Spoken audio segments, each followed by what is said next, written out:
Hi, welcome to Reflections.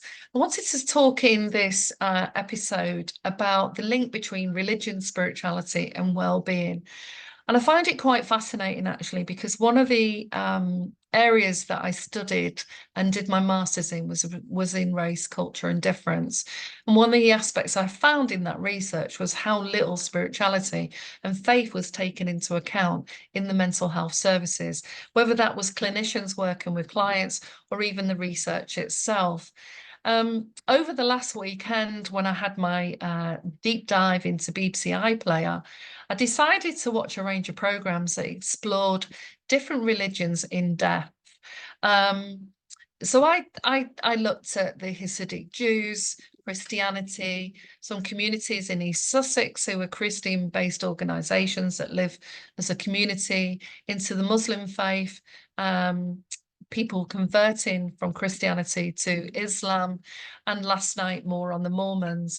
And the one thing that, of course, unites all religions is they all have a set of ideas and beliefs about God, Christ, our reason for being here, and how we live life, and the kind of life that we live, and the kind of rules that sometimes we need to adhere to. Because I find, some religions can be and cultures can be closed, tight, and restrictive, and some could be more loose, open, and have more freedom within that. And of course, this is a unique and different experience and perspective for everyone that I come into contact with.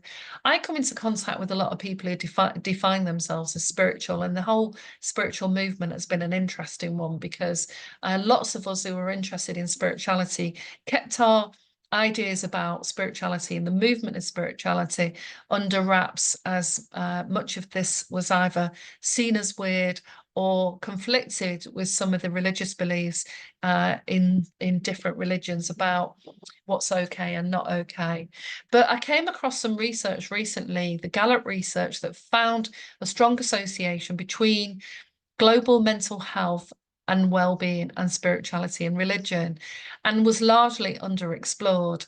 So the research, based on a poll of 152 countries and interviews with 1.5 million people, sought to shine a new light on that. It revealed a strong association between the importance of religiosity and spirituality in the lives of people and their well-being. Religious spiritual people were seen as having more positive emotions and optimism. Gallup estimates that 160 million more adults worldwide have positive experiences than would be the case if they were not religious. Religious spiritual people reported as being more satisfied with their social lives, having opportunities to meet with people and friends and relatives that they could count on. They also reported greater civic engagement, scores like likelihood to volunteer their time to others. Now, we know that most religions, the Sikh religion, Hindu, the Mormons, all have this idea about service and giving back. So the report explores also the paradox of declining religious identification in a time of mental unwellness, and argues we must reconsider the role of faith and spirituality in combating mental health crises. Now, I'm not sure in terms of, I've worked in mental health and wellbeing for over 25 years, originally trained as a psychotherapist, trained in NLP, hypnosis, and some of what were seen as the weird and wacky approaches to supporting people moving from sadness to happiness, from melancholia is the terminology that Freud would use, to, having some sense of joy in life. And I've seen this idea about religion and spiritual play out in lots of different ways. Because I think on a deeper level, we're all influenced by a set of beliefs that have been influenced by the politics, the census laws, and the religion that sort of oversees ideas about law and our existence as human beings, and our morals of what is right and wrong, and what's okay and not okay. And also, it does have a strong association, if you listen to people like Jordan Peterson, between how we keep order and what happens when we don't keep people in order. And the fear that, if we let people just freely run around doing whatever they wanted, then it's a totally different issue. Now, also, we have to also consider what mental health and well-being means. They're not the same thing. The mental health or mental illness industry started by Kraepelin in his early research into the mental institutes across Europe, where he started to look at the symptoms that people were displaying and started to come up with categories to define what those people's experiences were, which have also shifted and changed. If you look at things like the DSM, which is the psychiatrist diagnostic statistical manual that is used in the clinical settings, has also changed over time. We're on session 5, and I'm going to be talking more about mental health, the DSM, and well-being in other podcasts, because when we take a deeper dive into the norms and not norms and standards of society, we also need to look at what we deem as mental illness or difference, or how we manage people who don't fit into those norms. So the idea about mental health has also changed in the last 100 years. And we can look at that through a clinical perspective, but also we need to look at it through the lens of a social perspective. Because if you haven't got enough money to pay your bills and you're struggling to get food on the table, the chances are you're going to feel stressed. If your children are not doing well at school, or have additional learning needs and are not getting supported by teachers, you're going to feel additional stress. If your children are exploring relationships and things happen within those relationships that causes them challenges and concern for you as a parent, you're going to feel stress. Stress is at the forefront of most of the issues that we face when we're thinking about mental health. And I think the idea is that things like schizophrenia and psychopathology and psychosis are a much smaller percentage. But we've now, in this last couple of decades, so to put people through the lens of mental health, when actually we know that physical, mental, emotional, spiritual health are all interrelated. We know that our health can deteriorate if our mental health isn't great. And we know that our mental health can suffer if we have conditions like heart disease and diabetes. So we know if someone's having a hypo and their mental health and their capacity to think at that time is seriously interfered with, just as if someone has got a water infection can look like they're having an episode of psychosis. So our understanding about that, it's a very complex, deep arena. And what I often have taught when I'm teaching mental health to professionals and in schools, we need to think about mental health as a continuum, our own resilience and our own risk factors. So with every young person and adult that came through my service, we looked at what are the factors, what were the strengths for them in their families, where were they doing well, and where were the weak spots, and where were the resiliences, and how well did they bounce back from difficulties. We also know that the underestimated impact of being bullied at school massively impacts someone's sense of self, their self-esteem. And I've worked with many an adult whose issues within the workplace actually stems from their experience of being bullied and isolated at school. And sometimes it only takes one teacher to make you stand up and humiliate you in front of the rest of the classroom for that to stay with you and mark your psyche for a very long time. And it can take a lot of us who may have been introverts and shy, who were forced to stand up and talk in front of people and hated doing so, as I did when I was at school. Takes us a lot of work when we decide to go back to college, as I did after the birth of my second son. I think I was about 27 at the time, when I went back to college, and I then had to talk in front of people and share my ideas, and that did create a lot of stress for me at the time. But that was, the strong associations with our early educational experience is also something that is really underestimated, and its impacts of that. Just as we know with adverse childhood experiences, so it's called ACEs research, that if you've grown up in an environment where there is aggression and domestic abuse, for example, or parents are serious alcoholics and drug addicts, and your needs have been ignored or even neglected, that the chances of you having issues in later life, or even attachment issues, and them manifesting with some difficulty in your relationships, there's a higher likelihood of that. We know that. But we can't use these ideas about our understanding of what's coming through the research and mental health, to make a sweeping statement of what makes us struggle and what makes us okay, because we have our own individual personalities, our own blueprint. And in the spiritual world, we talk about our blueprint as our past and current experiences and the patterns that we live by until we become more aware of how our ways of being as children and the things that got in the way. Sometimes we have to work through those so we can either start to reinvent ourselves or really tap into the true core nature of who we are. And that includes how we see ourselves and how we define our own identity. And of course, we're going through massive transition when it comes to how we see our identity as being not so fixed, but on a continuum. Spinelli talked about that in his work as psychotherapist, philosopher, that identity isn't necessarily fixed. We'll have life experiences and decide how we define ourselves according to the information that's available, and also who we're in contact with at any one time.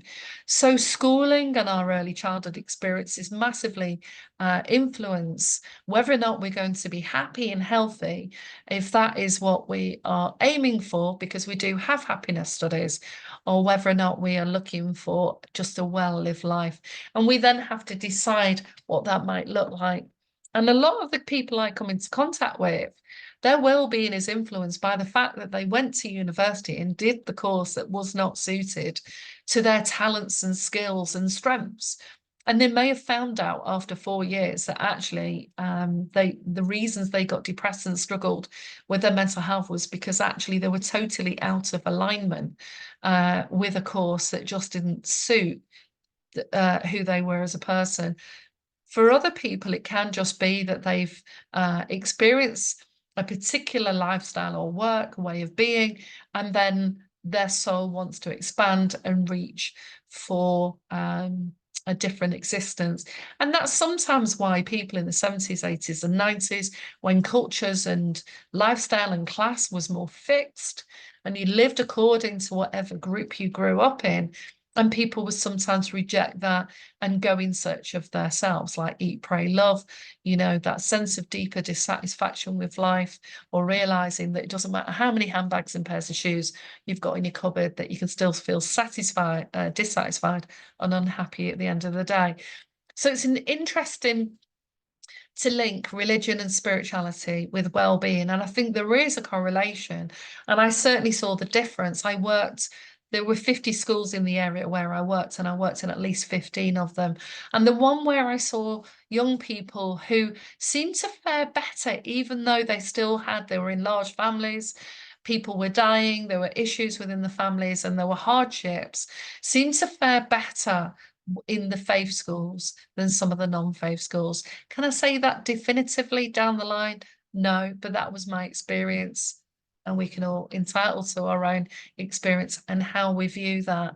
So what I do know that when I've gone through difficult times, and I was going through a really difficult time back in 1999, I was coming to the end of my studies, and my relationship had literally fallen apart for various reasons. And I was incredibly depressed and was feeling very emotional. It was the end of what was a 12-year relationship, and I still had small children. And I was going in the only direction that I felt was the right one to go in. And I remember a friend saying to me, that sometimes when we're in complete moments of dark, we need a little bit of light, and that just meant lighting a candle. And that was how I was connecting with my sense of whatever I define spirituality to be for me, because it has changed over the years.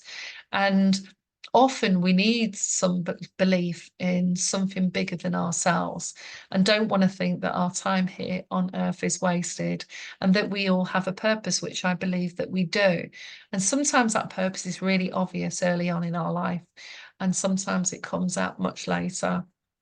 I mean, I certainly was going to get into communication in some way, unbeknownst to me, because I was very shy and reluctant to really share much about what I felt and thought when I was at school. But, luckily we take risks and we grow. And sometimes that's what, mental health can be charged with lots of anxiety. People don't realize it's perfectly normal to get anxious about moving on from things that have been known, familiar, and moving into a new job, a new city, and making friends. And it was interesting watching the program on the Mormons last night, because one of the key things that went on there, and when I was watching a lady that was converting from Christianity to Islam, is they all had somebody that they could go and talk about what they were struggling with, and they had peer support to help them with those different stages. And those transitions were understood by people who were older than them, that had already been through the process of whatever life changes they were making at that time. Because your teenage years, as you're thinking about what subjects you want to do, let alone whether or not you want to go to university or what job you want to do, there's so much pressure put on young people to get it right. It's absurd. And the amount of stress that I saw with year 11 students who were really stressed at making sure they got all the highest scores to get to the best university, when actually what are we doing in a high proportion of cases? Putting people into university that may be better suited to working and doing on-the-job courses, other people who are kinesthetic learners who are better to working in industries that involves mechanics, engineering, as we knew that years ago. Not everyone is designed to work in a particular way. And this is the message that we're not sharing with young people, about how do they really connect with their learning style, their traits, their strengths, and their passions. And of course, we're not going to make everything that we're passionate about into a job. But it certainly is a way that we support our mental health. The happier we are at the things we're pursuing, the better our mental health is. But our mental health isn't just an inside job. If we're in a family where there's lots of toxic behaviors and arguments and fights, of course that will affect our mental health and create anxiety and depression, as we've seen with lots of women who've experienced domestic abuse. It massively impacts their mental health. Many end up going to see the GP to get antidepressants, and many leave those relationships, sometimes with drug and alcohol misuse issues as well. So that's an extreme version of how our environment can make an impact. If you've got a boss that is micromanaging you and not supporting you for your own growth, or you feel inhibited to share some of your own concerns about your own productivity and what's influencing that, then that again will massively impact your mental health. I know that early on in my career, when I wasn't as confident at speaking out and talking about the things that I found difficult, in particular when I went into the world of the office, because prior to that, I was working in hotels across the UK and I loved those jobs. And I liked working as a chef, and I liked waitressing, I liked working behind the bars. I was really good at organising and working with people. So they played to my strengths. But when I started working in offices, it was a very different world. And that's where I was a fish out of water, and it took me some time to transition. But it went well. The transition was harder, it was a bit tougher, the same as the transition of going into motherhood. There are some blogs that I've got on my website about motherhood and different transitions we go through. But I just wanted to share these key findings from Gallup's Faith and Wellness, the worldwide connection between spirituality and well-being. I hope you've enjoyed this episode, and I look forward to sharing more.